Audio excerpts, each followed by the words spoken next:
Some of the biggest names in comedy have been performing at a very controversial festival in Saudi Arabia this past week, and they've been criticized by some for appearing to give legitimacy to a government with a very troubling human rights record. Holly Williams, who has reported inside Saudi Arabia many times, says the festival has divided the world of stand-up comedy. The Riyadh Comedy Festival is pulling some of the biggest names in stand-up to Saudi Arabia, including Dave Chappelle and Kevin Hart. Your Majesty, Your Highness, me, you, friends, you, here, next time. The Saudi government's reportedly paying some of them over $1 million each to perform. It may seem incongruous in Saudi Arabia, an ultra-conservative Islamic kingdom. But in recent years, the Saudi crown prince, Mohammed bin Salman, has tried to reshape his country's image. Try to get this up and done. Investing billions in sporting events and entertainment, including the recent takeover of Electronic Arts, an American video game powerhouse.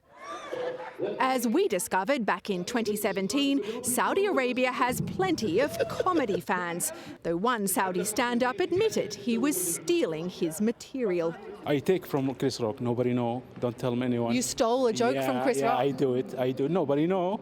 I apologize. Human rights groups accuse the Saudi government of doing something much more serious, using its oil wealth to try to whitewash its abuses, which include execution as punishment for criticizing the regime, the alleged torture of women who've campaigned for more freedom, and the murder of a journalist inside a Saudi consulate. Joey Shea works for Human Rights Watch. Are the comedians hypocrites for saying our business is all about free speech, but then to go to a country that doesn't give people the freedom of speech? It's certainly deeply disappointing. Comedy needs a radical free space to be able to poke fun at everyone and anyone.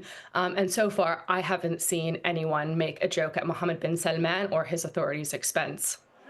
One comedian who boycotted the Saudi festival posted the terms she rejected, including a ban on making fun of the Saudi government or religion. That was fun. Another stand-up, Jessica Kirson, performed in Riyadh, but later apologised to her outraged fans for a poor decision.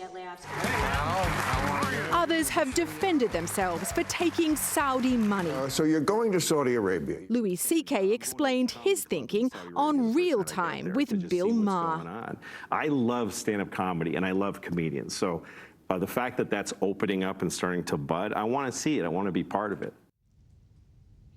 We reached out to Kevin Hart and Dave Chappelle for comment, but they didn't respond. Chappelle apparently said on stage in Saudi Arabia that it's, quote, easier to talk here than it is in America. Now, many Saudis I've met on reporting trips to the country would disagree with that claim about freedom of speech inside the kingdom. Nate. Yeah, this does seem to have the comedy world divided. Holly, thank you.